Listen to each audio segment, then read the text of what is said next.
He knew the world would not be the same. Few people cried. Most people were silent. I remembered the line from the Hindu scripture, the Bhagavad Gita. Vishnu takes on his multi-armed form and says,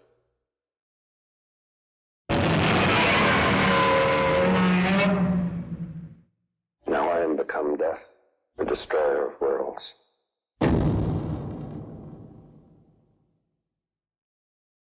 Godzilla is one of the most well-known fictional characters of all time. Even if you aren't the most well-versed with the subject material, chances are you've at least heard of the name before. He's been a crucial part of an ongoing film series spanning over 30 entries, has an abundance of merchandise such as action figures and video games, and has even been awarded his own star on the Hollywood Walk of Fame, along with recently being named a tourism ambassador for the city of Tokyo. To sum it up nicely, the King of the Monsters has done it all. Yet even with this kind of notoriety, the general public has always had a tendency to overlook Godzilla flicks as nothing more than men in rubber suits wreaking havoc on cardboard buildings. While many of these can be considered schlocky and lighthearted, it certainly didn't begin like that. The first installment of this franchise took itself very seriously and wasn't for the faint of heart. It was a very somber tale full of dread and misery. Many individuals, including myself, have gone out of their way to set this piece of cinematic artistry on the highest of pedestals, for good reason too. The original 1954 film not only contributed major significance to the Godzilla series, but the kaiju genre as a whole. One of the biggest aspects of Godzilla is his origins, which can be traced as far back as August of 1945, near the conclusion of World War II. The United States dropped 2 deadly nuclear bombs on the cities of Hiroshima and Nagasaki that would bring a massive sum of destruction. Anything caught up in either blast radius was essentially reduced to ashes. Over 120,000 Japanese citizens would lose their lives, and those who managed to survive have been heavily affected by their exposure to radiation. Not long after this attack, Japan would ultimately surrender to the United States, thus putting an end to the Second World War. The impact left by the bombings was apparent, as the Japanese were left in a state of despair trying to recuperate from the aftermath. This act of warfare, sadly, would not be the last time the country dealt with the activity of nuclear weapons.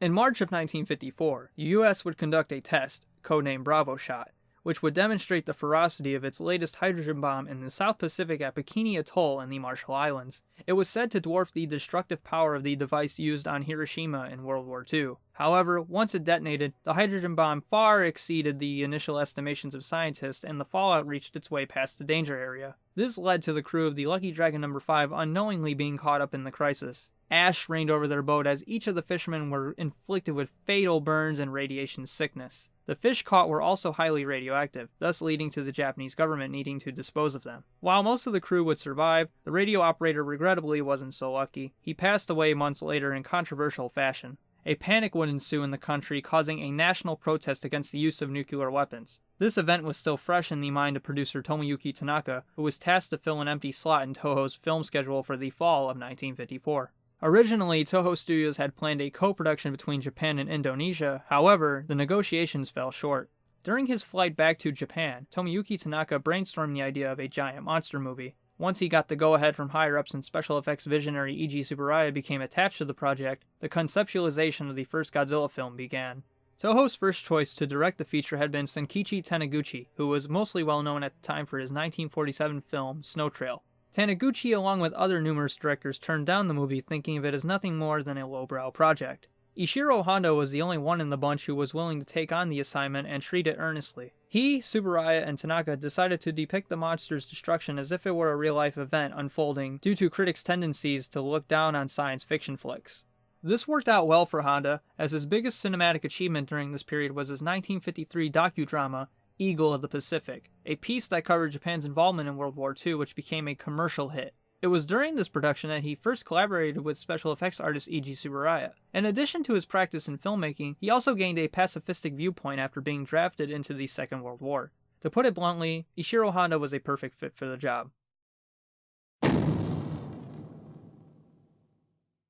Several story outlines were put together for the concept. Eiji Tsuburaya proposed a script which described the monster as being a ginormous octopus. However, this idea was rejected by Tanaka. In a way, it feels ironic seeing as how Columbia Pictures ended up distributing a movie 1 year later called It Came From Beneath the Sea, where a large cephalopod caused mayhem in the Pacific coast. Tsuburaya would eventually get his wish in King Kong vs. Godzilla by having Kong battle a giant octopus on Faroe Island.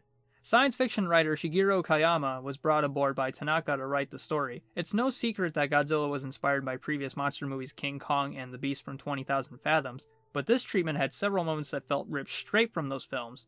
Kayama's story draft had Godzilla come ashore, feed on animals, and also have an interest in females. There was even a scene that depicted the monster laying waste to a lighthouse, something that was seen a year prior in The Beast from 20,000 Fathoms. This all changed once Ishiro Honda and Takao Murata started co-writing the screenplay. It took the pair 3 weeks to alter Kayama's outline to fit their vision. E.G. Tsuburaya always wanted to have his own King Kong, so to speak, so when Tanaka approached him with the opportunity to create a monster movie, he seized it. Originally, he wanted to use stop-motion effects work similar to those utilized by Willis O'Brien.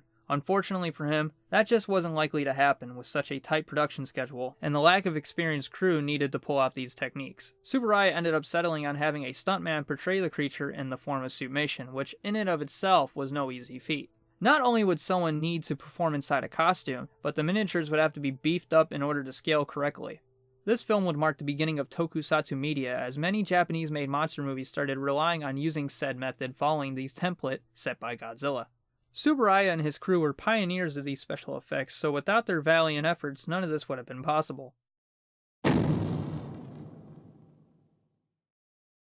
Godzilla's design wasn't thought about much during the story development phase, so artist Kazuyoshi Abe was brought in to render the look for the beast. His approach depicted the creature with a head shaped in the form of a mushroom cloud. This would end up being scrapped due to the crew thinking it was too humanoid-like. After much consideration as well as influence by Tomoyuki Tanaka, a dinosaurian appearance was decided upon. Designers Akira Watanabe and Tetsuyo Toshimitsu borrowed many elements from dinosaurs such as a Tyrannosaurus and Stegosaurus to create Godzilla's iconic look. Out of the 3 clay maquettes sculpted by Toshimitsu, only the third was approved by Honda, Tsuburaya, and Tanaka. The monster's name had also not been decided upon until this point. Many of the story drafts floating around had working titles such as The Giant Monster from 20,000 Miles Beneath the Sea and Project G. There have been many rumors over the years as to where the name originated, but what's factual is that the giant would forever be known as Godzilla. It is a combination of the Japanese words for gorilla and whale. When translated into English, Godzilla turns into Godzilla. So it makes no difference as to which name you choose to address the king of the monsters by. Each are correct in their own way. Having Godzilla spew atomic breath from his mouth was apparently the brainchild of Ishiro Honda. The reason behind it was to have a visual representation of radiation and its destructive power. Honda also wanted the creature's skin to resemble keloid scarring, something many victims of nuclear blasts had sustained. Haru Nakajima and Katsumi Tezuka were chosen to play the titular monstrosity, however most of the acting credit would go towards Nakajima. Both had experience as stuntmen who could take on physically demanding roles. Most people could have looked at playing this reptilian brute as nothing more than a joke, but Nakajima took it very seriously like he had with any other role given to him before. He even went to study large zoo animals, so his movements never shared those of humanistic qualities. The first suit constructed for Godzilla weighed in at about 220 pounds, with a hardened latex exterior that made it nearly impossible for the actors to move around inside it. When worn for a test run, the actor was encumbered by its sheer weight and collapsed onto the floor when asked to move. Subsequently, a second suit was constructed that made it slightly easier for the stuntmen to work with. That is, until they passed out every 3 minutes due to heat exhaustion. On top of that, it became difficult for them to even see where they needed to go as sweat would build up from within and cover the eye holes in the suit's neck. Despite all these burdens, each gave a memorable performance which laid the foundation for suit acting all across Japan. Tezuka was a part of Toho Studios for many years prior and went on to have suit acting credits up until 1965, arguably his most well-known being Godzilla's first sparring partner Anguirus in 1955's Godzilla Raids Again. However, when thinking of the actors who took on the task of bringing Toho's giant monsters to life, it goes without saying that Haru Nakajima is a name that deserves to be at the top of that list. He put his heart and soul into each character given to him, and never complained about the harsh conditions that had to be endured for the job. Nakajima portrayed the character of Godzilla as well as other Toho kaiju until his retirement from suit acting in 1972. To this day, he still has the longest and most noteworthy tenure as the King of the Monsters. Although he may no longer be with us today, his legacy shall continue to live on in the hearts of every Daikaiju fanatic across the globe. The film opens with the Japanese freighter calmly floating along the sea. Things appear normal when suddenly a flash of light wipes out the ship and its crew. If any of this sounds familiar, then it should. The opening sequence was pulled straight from the aforementioned Lucky Dragon No. 5 incident. Bringing in a recent life event into the film was a clever move by the filmmakers, as it's still fresh in the minds of moviegoers. It also helps the audience realize that what they are about to see isn't merely just another movie. It's meant to feel like a true-life travesty. Not too long after, a rescue vessel is sent out towards their last location. However, it winds up meeting the same fate as the previous boat.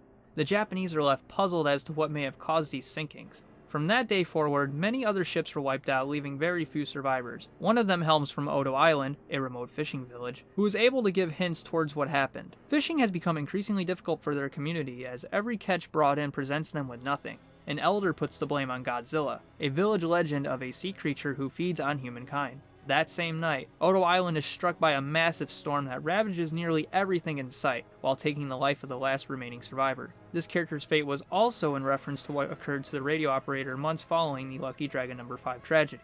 Several witnesses testify in Tokyo that the storm couldn't have caused the casualties and that it had to have been brought about by a living creature.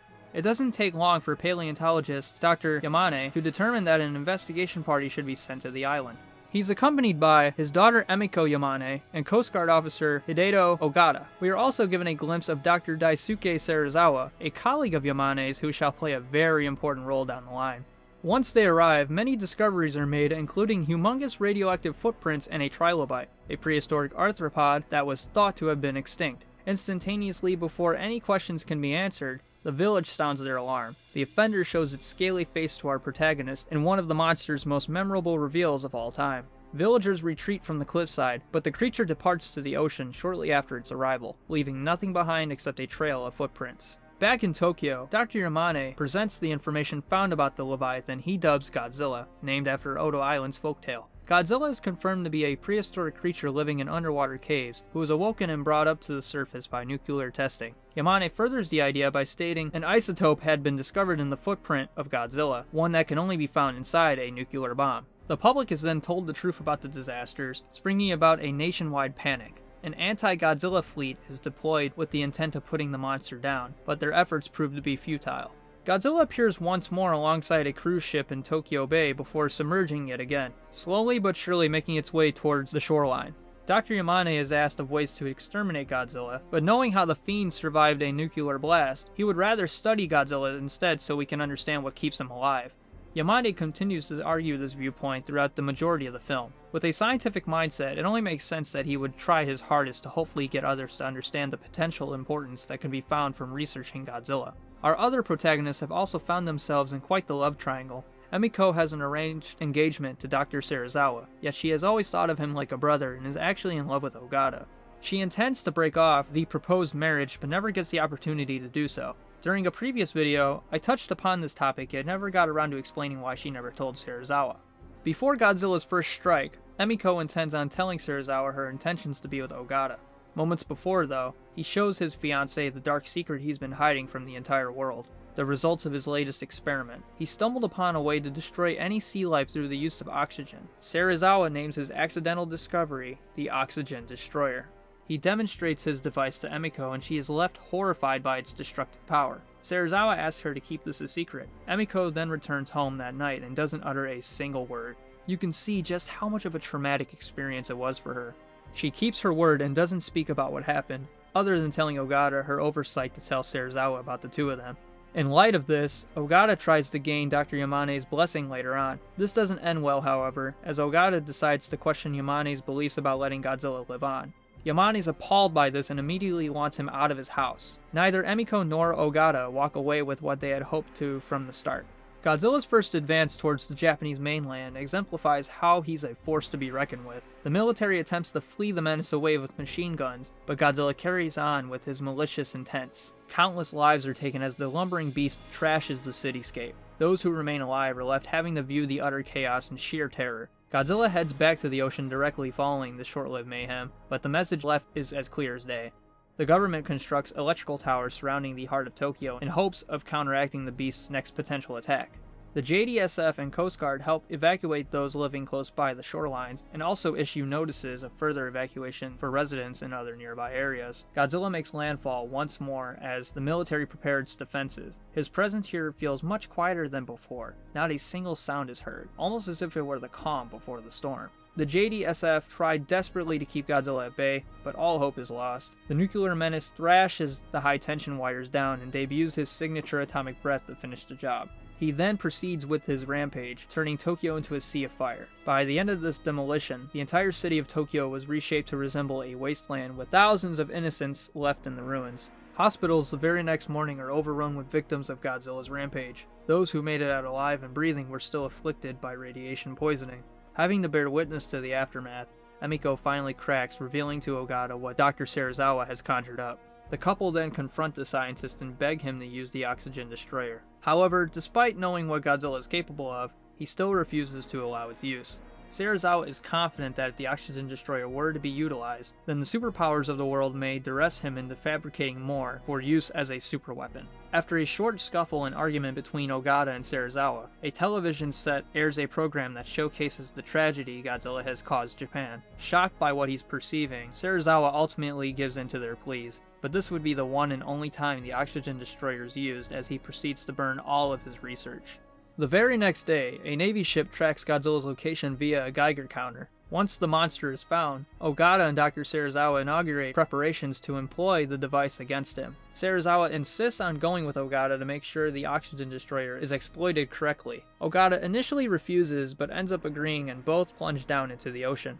Godzilla leisurely arises from his slumber while the two divers inch closer to setting up their best chance for survival. While Ogata is pulled back to the surface, Serizawa remains underwater to activate the weapon. The oxygen destroyer proves effective against the nuclear leviathan. Serizawa witnesses this and suddenly cuts his cord, but not before delivering his final farewell to Ogata and Emiko. The scientist sacrifices himself in order to reassure that the weapon can never be used under any sort of capacity ever again. Godzilla shortly submerges to release one final roar, just ahead of sinking to the depths of the ocean, never to be seen again. Unless of course you want to incorporate the sequels. Ironically, not only was science the key to awakening this Godzilla, but it is also what sends this monstrosity into its underwater grave. In any other film akin to this, the story would conclude with a happily ever after. However, this isn't the case here. Many are left mourning Dr. Serizawa's fate. Dr. Yamane brings to light that if nuclear testing were to continue, then another Godzilla may appear again somewhere in the world. All that remains is a grim tone as the ship passengers pay salute to the fallen Dr. Serizawa, thus bringing a story to an end. The film's score had been composed by Akira Ifukube. It's hard to talk about Godzilla and not bring up Ifukube. After all, he is responsible for some of the most important and memorable aspects of the character. Despite mainly being known for his contributions to the Godzilla series, he had also created countless amounts of classical music. In fact, one of his very first orchestral pieces, Japanese Rhapsody, won first prize for an international contest for young and upcoming composers. In due time, Ifukube would find himself composing film scores, with his first being 1947's Snow Trail. When he was asked to create the score for Godzilla, many of his contemporaries told him to decline the offer. Ifukube instead embraced the challenge, and the outcome was nothing short of extraordinary. The grim setting wouldn't be as effective if it weren't for his fantastic musical compositions. As Ifukube once said about his film scoring, express rather than explain. Fitting because his melodies complement everything that is transpiring on screen and is a perfect fit for Hans' powerful imagery. Along with putting the film's soundtrack together, he created the sound effects for Godzilla's iconic roar and footsteps. Originally, the team in charge of sound design tried editing roars of animals, but nothing seemed to fit what they expected a reptile-like noise for Godzilla to make. Ifukube decided to take a different approach. He took a string off an old beaten-up contrabass, rubbed it with gloves soaked in pine tar, and had it slowed down by sound technician Ichiro Minawa for the final touches. The footfall sounds were conceived by complete accident. To sum it up, early on in the film's production, a Toho sound technician by the name of Kitaro Tonegawa constructed what could be best described as a primitive amplifier box. One day, Akira Ifukube was walking around the recording studio when all of a sudden he bumped into the same box built by Tonegawa. The magic box, as he coined it, generated a thunderous noise that startled the composer. So months later, when the technicians asked Ifukube to help with more sound effects, he felt Tonegawa's box was ideal for the monster's footstep. With Tonegawa's reluctant permission, Ifukube borrowed the amplifier, then proceeded to record himself striking it in order to replicate the same noise he had generated months earlier. Akira Ifukube's dedication to his craft provided him with being one of Japan's top composers during his tenure. Ifukube was no one-trick pony either, as he worked on more than just giant monster flicks. His resume includes dramas, action movies, and romances, just to name a few.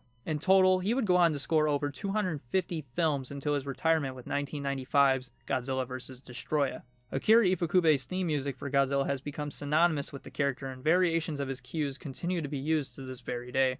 If you would like to acquire a physical copy of the soundtrack, then you may need to fork over a pretty penny. Most releases have been out of stock, with the exception being the more recent vinyl record, which you can still find online and in stores.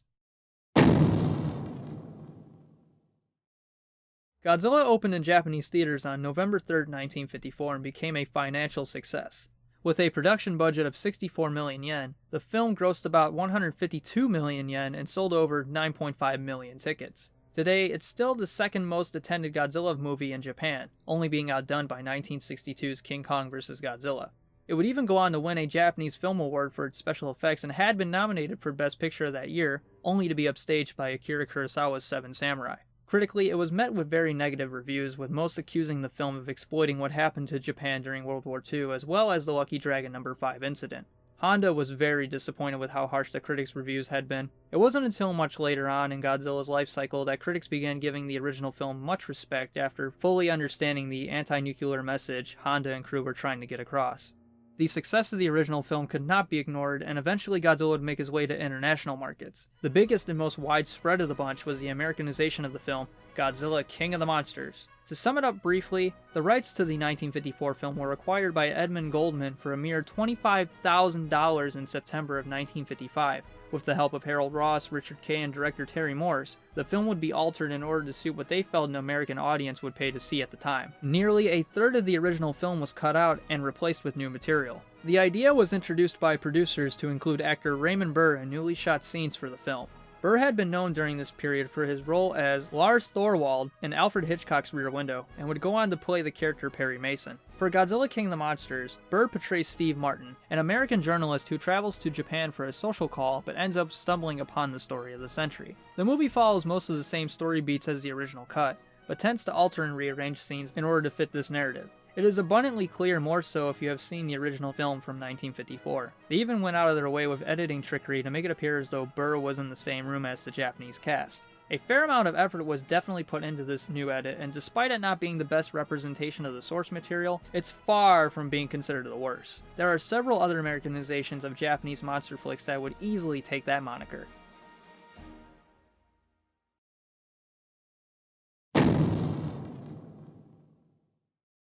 When I was younger, I had been unmindful of the fact that King of the Monsters was a re-edit. Like many other American fans, I had always perceived that the 1956 version was candidly the original. For so long, there were rumblings on the internet of an unseen Japanese version that was nearly impossible to get your hands on.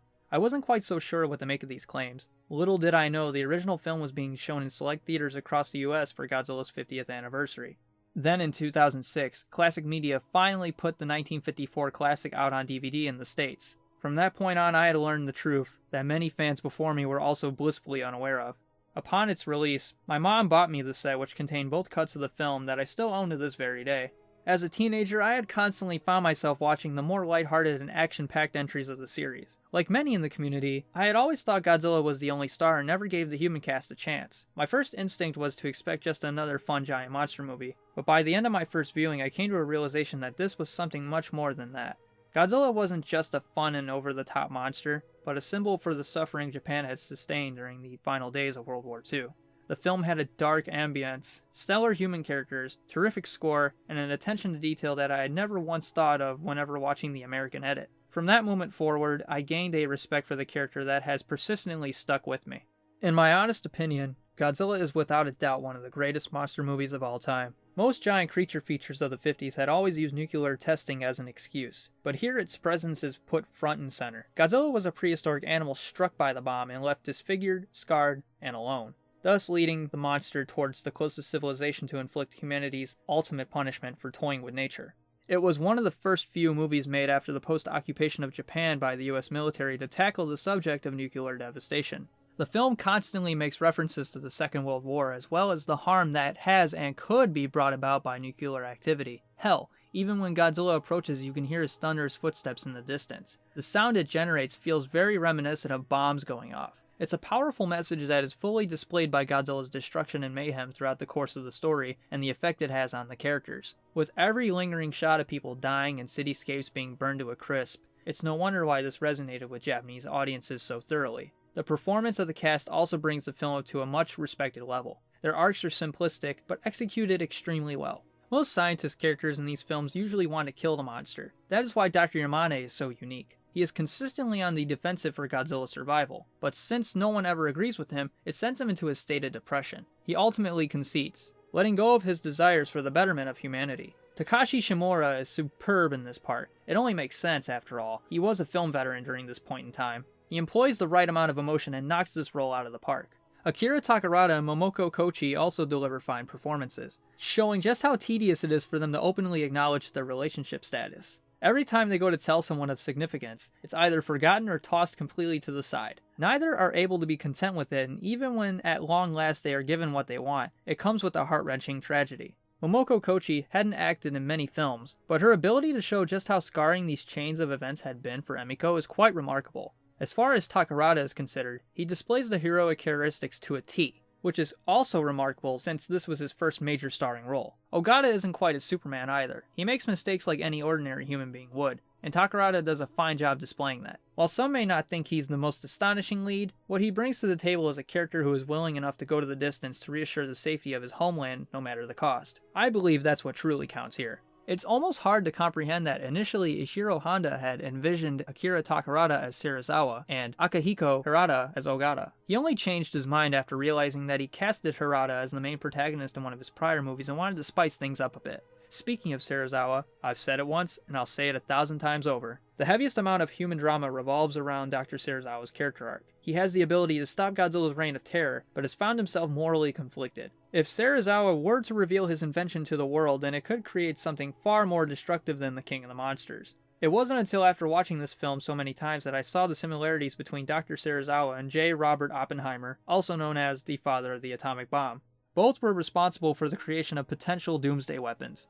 The only difference here is that Oppenheimer was heavily against the use of the atomic bomb following its aftermath and argued that further development should cease to exist. Must have been awful knowing you played a part in concocting one of the world's most deadly weapons. On the flip side, Serizawa was fully aware of what the oxygen destroyer could bring about and refused to manufacture it. However, he is finally convinced to use it once he has witnessed what Godzilla has done to his country. His sorrows aren't quite through yet, as it's pretty much confirmed that he knew about Ogata and Emiko's relationship all along, despite the efforts being taken to tell him the truth. He only lets the couple know this once he puts his life on the line, ensuring the world's safety from Godzilla. Serizawa carries his responsibilities with him to the very end. It's a very melancholy way for his character arc to conclude, and one that has struck a chord with the masses, including myself.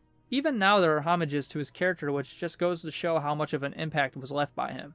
Eiji Tsuburaya and his effects crew orchestrate magic even with the limitations they were burdened with. The miniatures, optical, and composite shots all look very convincing. You can tell just how much effort went into pulling these shots off. No detail is left ignored. This movie helps demonstrate that Eiji Tsuburaya along with his hard-working crew were undoubtedly masters of special effects and would only carry on their craft for years to come. My only gripe is that the hand puppet used for Godzilla can look a bit hokey with some camera angles. Thankfully, the hand puppets would get a little better over time since this was their first time implementing these filmmaking strategies. Speaking of camera angles, I really like the cinematography in this. The film takes advantage of many unique and clever transitions, such as one like this. Godzilla is mainly shown from the ground level, which heavily emphasizes the scaling of this gigantic monster. Godzilla's movement speed was also slowed down in order to give the beast a sense of weight. Just about every strain of filmmaking here is handled with care. The only blemish I could detect were a few mistakes in the editing department here and there, but it's nothing that holds the film down. If there's one thing I've learned over the years, it's that no movie is perfect. However, Godzilla's one I definitely find more pros than cons in with each subsequent viewing. The significance of Godzilla's first outing is one that cannot be questioned. This cinematic achievement has spawned an endless number of sequels, some good, some bad. Chances are you were introduced to the series through one of them, and you have the 1954 classic to thank for that. If you consider yourself a Godzilla fanatic or somebody who has recently gained an interest in these movies but haven't watched the first film, you're doing yourself a huge disservice. It has been released on several forms of home media, most recently being included in Criterion's Godzilla Showa series box set on Blu-ray. If you'd rather own the film by itself, Criterion also has you covered with their 2012 Blu-ray box set, which can currently be found on Amazon for a pretty fair price. Along with Classic Media's DVD set, I own both the Criterion sets, one of which I was able to get signed by lead actor Akira Takarada himself. They all provide excellent bonus features, including audio commentaries for each version of the film that were very instrumental with my research for this project. Godzilla has been a household name for over 65 years, thanks in part to the talents behind or in front of the camera, as well as those who go and pay to see their finalized work on the big screen. While there are many entries in the series that are looked upon as great, none whatsoever have been able to top the majesty of the 1954 classic. With its all-star cast and crew contributing all their expertise, it's no wonder why the original Godzilla film happens to be one of the greatest science fiction stories ever told in cinema.